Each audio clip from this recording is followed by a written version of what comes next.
ఈరోజు వైఎస్ఆర్ కాంగ్రెస్ పార్టీ ఆవిర్భావ దినోత్సవం రాష్ట్రంలో అన్ని ప్రాంతాల్లోనూ వైఎస్ఆర్ కాంగ్రెస్ పార్టీ జెండా ఎగురవేసి ఆవిర్భావ దినోత్సవాన్ని చాలా ఘనంగా మా పార్టీ క్యాడర్ అంతా జరుపుకున్నారు. వైఎస్ఆర్ కాంగ్రెస్ పార్టీ ఆవిర్భవించడానికి కారణాలు మీకు అందరికీ బాగా తెలుసు.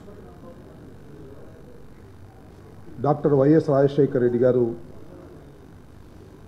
హఠాత్తుగా మరణించిన క్రమంలో ఆయన సంక్షేమ కార్యక్రమాలు ఒకటి తీసేస్తున్నటువంటి సందర్భాన్ని పురస్కరించుకొని రాజశేఖర రెడ్డి గారి కుటుంబం మీద జరుగుతున్నటువంటి ఒత్తిడులను,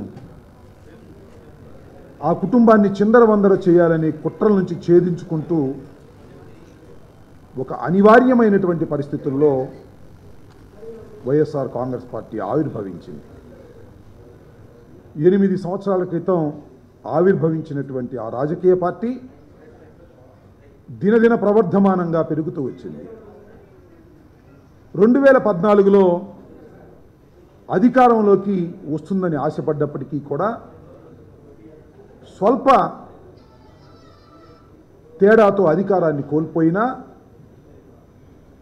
అన్ని కుట్రల్ని భగ్నం చేసుకుంటూ ముందుకు వెళుతూ ఇవాళ అధికారపు ముంగిట్లో ప్రజల ఆశీస్సుల కోసం ఉన్నదని చెప్పడానికి సంతోషపడుతున్నాం. అయితే ఈ 8 సంవత్సరాల పాటు తెలుగుదేశం పార్టీ, కాంగ్రెస్ పార్టీ కలిసి అనేక కుట్రలు చేసింది. ఇవాళే పత్రికల్లో చూసి నేనేమి ఆశ్చర్యపోలా. ఒకసారి గుర్తు చేయాలనుకున్నా. ఏమిటంటే ఈనాడు పత్రికలో ఇవాళ వారికి సంబంధించినటువంటి పత్రికలో ఒకటి రాశారు. జేడీ లక్ష్మీనారాయణ గారు తెలుగుదేశం పార్టీలో చేరబోతున్నారు. వారు భీమిలి నియోజకవర్గంలో పోటీ చేయబోతున్నారు. సరే, పోలీస్ ఆఫీసర్స్ రిటైర్డ్ అయిన తర్వాత వాళ్ళ పత్రికల్లో చూసాం, జేడీ లక్ష్మీనారాయణ గారు టీడీపీ పార్టీలో చేరబోతున్నారని, భీమిలి నుంచి సైకిల్ గుర్తు మీద పోటీ చేయబోతున్నారు అని. సరే, ఇక మనకు తెలిసిన విషయమే.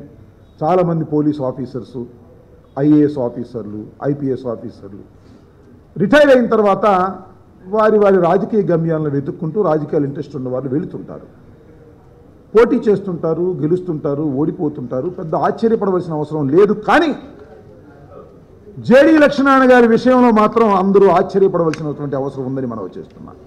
ఎందుకంటే జేడీ లక్ష్మీనారాయణ గారు సిబిఐ ఐజీగా ఉన్నప్పుడు, మహారాష్ట్ర కేడర్లో ఉన్నప్పుడు జగన్మోహన్ రెడ్డి గారి మీద కేసులు పెట్టడానికి, ఆ కేసుల్ని విచారణ చేయడానికి ప్రత్యేకంగా ఏర్పాటు చేయబడినటువంటి దానిలో జేడీ లక్ష్మీనారాయణ గారు ప్రధాన పాత్ర వహించినటువంటి అంశాన్ని ఈ సందర్భంగా నేను గుర్తు చేస్తున్నాను. అంతేకాదు, జేడీ లక్ష్మీనారాయణ గారు ఆ రోజున ఐజీగా ఉండి ఇక్కడ ఎంక్వైరీ చేస్తున్నటువంటి రోజుల్లో మీకు ఒక సందర్భంలో గుర్తు చేస్తా, సిబిఐ తరపున 70-80 టీములు ఒకేసారి దాడి చేశాయి. లోటస్ పాండ్నంతా కూడా అణువణువు ఎతికాయి. ఎతికితే తప్పులేదు. ఎతికిన తర్వాత ఏం చెప్పారంటే, ఎన్నో 100 గదులు ఉన్నాయన్నారు, స్విమ్మింగ్ పూల్స్ ఉన్నాయన్నారు, లిఫ్ట్లు ఉన్నాయన్నారు, హెలికాప్టర్ల పైనుంచి దిగేటటువంటి సదుపాయం ఉంది అన్నారు, హెలికాప్టర్లు దిగేశాయని కూడా చెప్పినటువంటి సందర్భం. ఇదంతా కూడా ఎలా జరిగిందంటే, వాళ్ళు దాడులు చేయటం, వెదకటం, పొద్దున్నే వారి కమల పత్రికలు, తెలుగుదేశం పార్టీకి చెందినటువంటి ఎల్లో పత్రికల్లో మెయిన్ హెడ్డింగులు రావడం, ఇదంతా కూడా జేడీ లక్ష్మీనారాయణ గారి లీక్ చేసినటువంటి సందర్భాలు మనం చెప్పాం. ఆ రోజున నేను కూడా ప్రెస్ మీట్లో అనేక సందర్భాల్లో చెప్పాను. ఎందుకు ఈ విషయాన్ని చెప్తున్నానంటే, ఆ రోజున జగన్మోహన్ రెడ్డి గారిని, వైఎస్ఆర్ కాంగ్రెస్ పార్టీని అణచాలనేటువంటి ఏకైకమైన లక్ష్యంతో చంద్రబాబు నాయుడు గారు, తెలుగుదేశం పార్టీ, అదేవిధంగా కాంగ్రెస్ పార్టీ కుట్ర చేసి జగన్మోహన్ రెడ్డి గారి మీద కేసులు పెట్టే ప్రయత్నం చేశారు. ఎవరు కేసులు పెట్టారు? ఆ రోజు కాంగ్రెస్ పార్టీలో ఉన్నటువంటి శంకర్రావు గారు లెటర్ రాస్తే అది సుమోటోగా కోర్టు తీసుకుంటే సిబిఐ ఎంక్వైరీ వేస్తే ఆగమేఘాల మీద జేడీ లక్ష్మీనారాయణ గారిని ఎంక్వైరీ ఆఫీసర్గా వేస్తే ఆయన ఆగమేఘాల మీద అంతా సోదాలు చేసి గందరగోళాలు చేసి 16 మాసాలు జైల్లో పెట్టారు జగన్మోహన్ రెడ్డి గారిని. ఒకరోజు కాదు, 2 రోజులు కాదు, 90 రోజుల్లో బెయిల్ రావాల్సినటువంటి కేసులో ఎఫ్ఐఆర్ ఫైల్ చేసిన తర్వాత ఛార్జ్ షీట్ ఫైల్ చేయకపోతే వితిన్ 19 డేస్లో బెయిల్ రావాల్సినటువంటి కండిషన్ ఉంటే ఛార్జ్ షీట్ పెట్టినట్టుగా పెడతారు. ఒక ఎఫ్ఐఆర్ తీసుకుని దానిలో 13 సార్లు ఛార్జ్ షీట్ పెట్టి ఛార్జ్ షీట్ కంప్లీట్ కాలేదు అని అంటూ ఉంటారు ఒక పక్కన.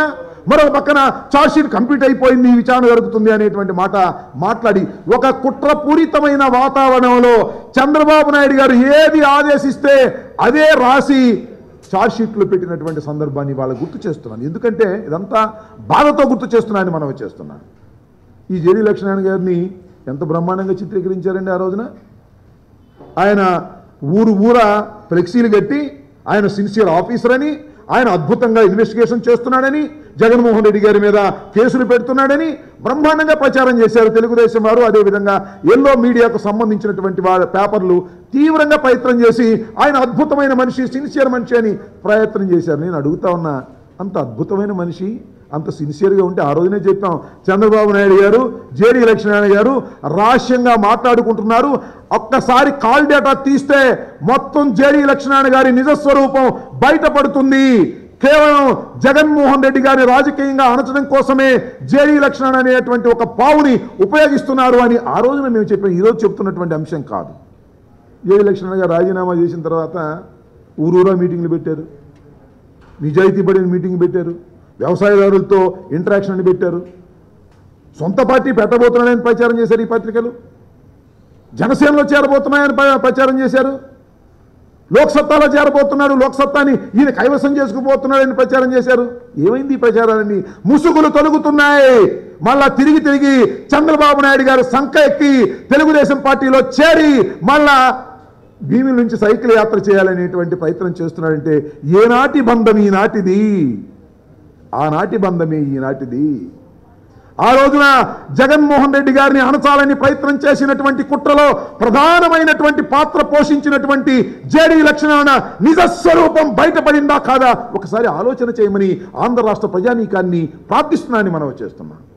కేసులు పెట్టి జగన్మోహన్ రెడ్డి గారు 1,00,000 కోట్లు అన్నారు, జగన్మోహన్ రెడ్డి గారి మీద 13 ఛార్జ్ షీట్లు అన్నారు, ఐఏఎస్ వారిని అరెస్ట్ చేసి లోపల పెట్టారు.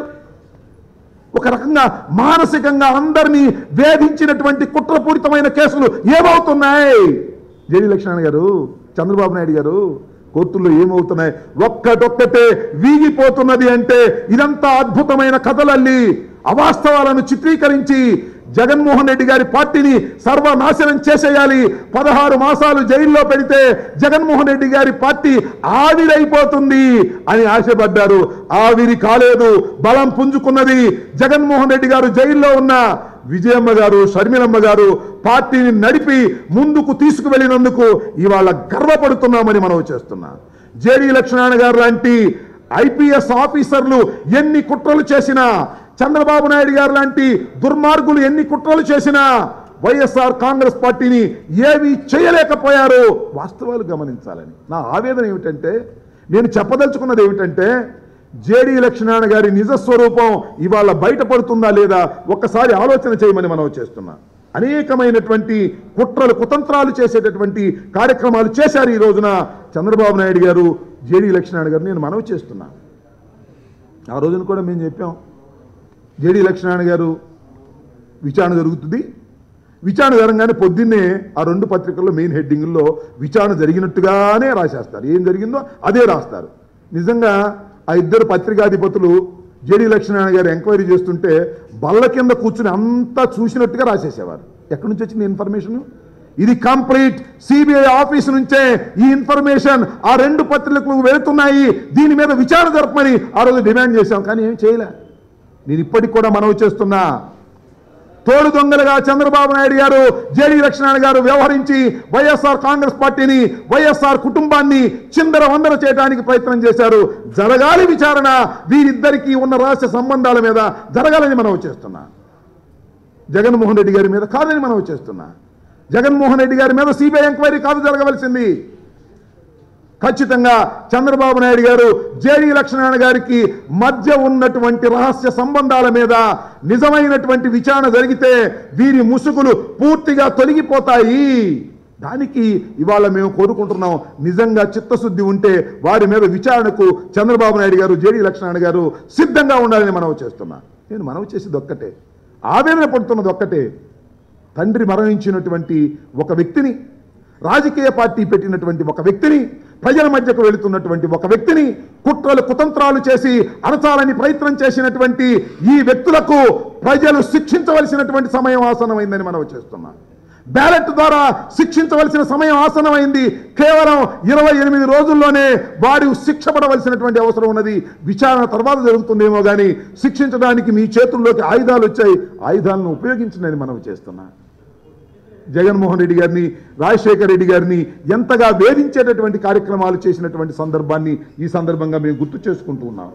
ఎన్ని చేసినప్పటికీ కూడా, ఎన్ని ఇబ్బందులు పెట్టినప్పటికీ కూడా మొక్కవోని ధైర్యంతో వైఎస్ఆర్ కాంగ్రెస్ పార్టీని నడిపించుకోగలిగాము అంటే ఆ పైన ఉన్నటువంటి రాజశేఖర్ రెడ్డి గారు, జగన్మోహన్ రెడ్డి గారి శ్రమ, ఇవన్నిటికీ దీనికి కారణమని మనవి చేస్తున్నా.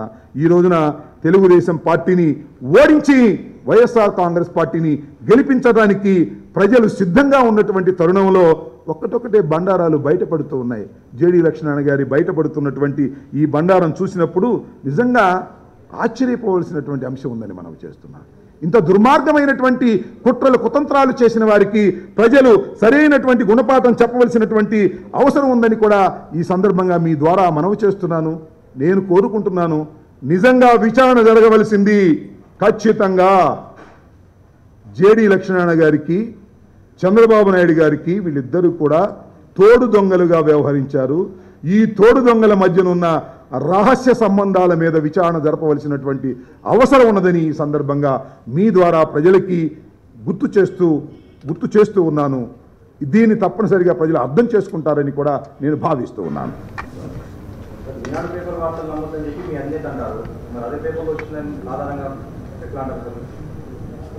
అదే పేపర్లో వచ్చిన ఆధారంగా అంటే మీరు అడిగిన ప్రశ్నకు నాకు అర్థం కదా. ఓకే, అంటే ఈనాడు పేపర్లో ఒక వార్త వస్తుంది, పలానా సుబ్బయ్య మృతి అంటే నమ్మకూడదా? పలానా సుబ్బయ్య చనిపోతే మృతి అని రాస్తారు. అది కాదు, పొలిటికల్ కథనాలు, రాజకీయ కథనాలు, జగన్మోహన్ రెడ్డి గారి మీద, వైఎస్ఆర్ కాంగ్రెస్ పార్టీ మీద బురద జల్లాలనేటువంటి మోటివ్తో, ఇంటెన్షన్తో ఎల్లో పత్రికలు రాస్తున్నాయి. అవి నమ్మకండి. జగన్మోహన్ రెడ్డి గారు మీటింగ్ పెట్టారు, నమ్మాలి వద్దా? ఒక సుబ్బారావు చనిపోయాడు, నమ్మాలి వద్దా? వాస్తవాలు వేరు, పొలిటికల్ కథనాలు వేరు బ్రదర్. ఆ రెండు పత్రికలు కేవలం వాస్తవాలను అవాస్తవాలుగాను, అవాస్తవాలను వాస్తవాలుగాను రాజకీయంగా చిత్రీకరించేటటువంటి ప్రయత్నంలో పార్షియల్గా ఉన్నాయి. నన్ను కాదు అడగవలసింది, జగన్మోహన్ రెడ్డి గారిని కాదు అడగవలసింది. ఈ రాష్ట్రంలో ఏ పసి పిల్లవాడిని కలిపినా ఆ రెండు పత్రికలు చంద్రబాబు బాకా ఊదే పత్రికలని చెప్తారా లేదా? అడగండి మీరు వెళ్ళి కావాలిస్తే. నేను చేస్తున్న ఆరోపణ కాదు, ఆధారం లేని ఆరోపణలు కాదు. ఆ రెండు పత్రికలు వెళ్ళి ప్రజల్లో మీరు అడగండి, ఈ రెండు పత్రికలు దేనికి అనుకూలమని అడగండి. చంద్రబాబుకు అనుకూలం కాదు అని చెప్తే నేను చెప్తాను రాజకీయంగా. చంద్రబాబుని మోయటం కోసం, ఈ రాష్ట్రంలో తెలుగుదేశం పార్టీని కాపాడటం కోసం ఎన్ని అబద్ధాలైనా, ఎన్ని అడ్డంగా కథనాలైనా రాసేటటువంటి పత్రికలు కాదా ఈ రెండు అని అడుగుతా ఉన్నా. చరిత్ర ఏమిటో తీయమని అడుగుతా ఉన్నా. ఇది కేవలం అంబటి రాంబాబు, లేకపోతే జగన్మోహన్ రెడ్డి గారు, లేకపోతే వైఎస్ఆర్ కాంగ్రెస్ పార్టీలో ఆరోపిస్తున్న ఆరోపణలు కాదు. ఇది ప్రజల మనసుల్లో ఉన్న ఆరోపణలు కాదా ఉన్నా చెప్పని అడుగుతా ఉన్నా. అరే ఎన్టీ రామారావు మీద ఎంత గొప్పగా కార్టూన్లు వేశారండి చంద్రబాబు నాయుడు గారు బయటకు వచ్చినప్పుడు. ఎన్టీ రామారావు ఎంత పొగిడారండి, ఎన్టీ రామారావు ఎంత సపోర్ట్ చేశారండి. ఇవన్నీ నిజాలు కాదా, వాస్తవాలు కాదా? మీరు కేవలం ఆరోపణలు రాజకీయంగా చేస్తున్నది. ఇంకా అభ్యర్థుల ప్రకటన దగ్గర పడే కొద్దీ ఈ పార్టీలో ఉన్నటువంటి వ్యవస్థలంతా కూడా మా సీట్లు సిట్టింగ్ ఎమ్మెల్యే గొడవ బాగా నడుస్తుంది. ఎక్కడ నడుస్తుందబ్బా? మరి మీకు పెద్దగా కనిపిస్తుందేమో. అక్కడక్కడ ఉంటాయి రాజకీయ పార్టీల్లో టిక్కెట్లు అప్పుడు అక్కడక్కడ ఉంటాయి. సుబ్బారావుకి ఇవ్వద్దని పొల్లైకి, పొల్లైకి ఇవ్వద్దని సుబ్బారావుకి ఉంటుంది. మేము వీఆర్ వెరీ క్లియర్. మీ అందరికీ తెలుసు, నాకన్నా బాగా తెలుసు. 175 నియోజకవర్గాలలోనూ మేము ఇవాళ క్యాండిడేట్స్ నిర్ణయించడం లేదు. ఎప్పటి నుంచో జగన్మోహన్ రెడ్డి గారు కసరత్తు చేస్తున్నారు. ఫైనల్ లిస్టు త్వరలో ప్రకటిస్తారు. చిన్న చిన్న విభేదాలు ఎక్కడన్నా ఉన్నా అవి పెద్దవిగా చూడవలసిన అవసరం లేదు. అన్నీ సర్దుకుంటారు. మా మెయిన్ గోల్ ఈ రాష్ట్రంలో ఉన్నటువంటి ఒక దుర్మార్గమైన పరిపాలన అంతం చేసి రాజన్న రాజ్యం తీసుకురావడానికి వైఎస్ఆర్ కాంగ్రెస్ పార్టీ కేడర్ అంతా కూడా సిద్ధంగా ఉన్నది. అభిమానులందరూ సిద్ధంగా ఉన్నారు. అయితే టిక్కెట్లు చర్చ జరుగుతున్నప్పుడు కొన్ని అభిప్రాయ భేదాలు ఉంటాయి. అభిప్రాయ భేదాలన్నీ కూడా సర్దుకుంటాయి. టీ కప్పులో తుఫాను లాంటివే తప్ప మరొకటి కాదు. చెప్పండి.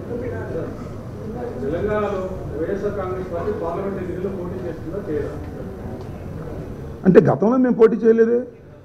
గతంలో పోటీ చేసాము. మేము ఎక్కడ చేసాం? అప్పుడు కాదు, మొన్న జరిగిన శాసనసభ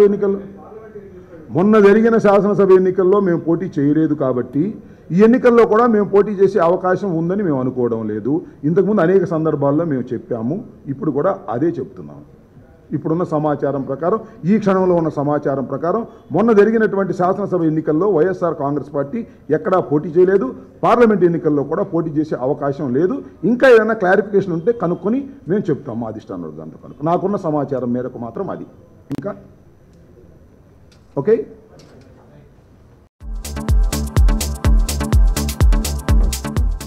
Please subscribe to New Waves.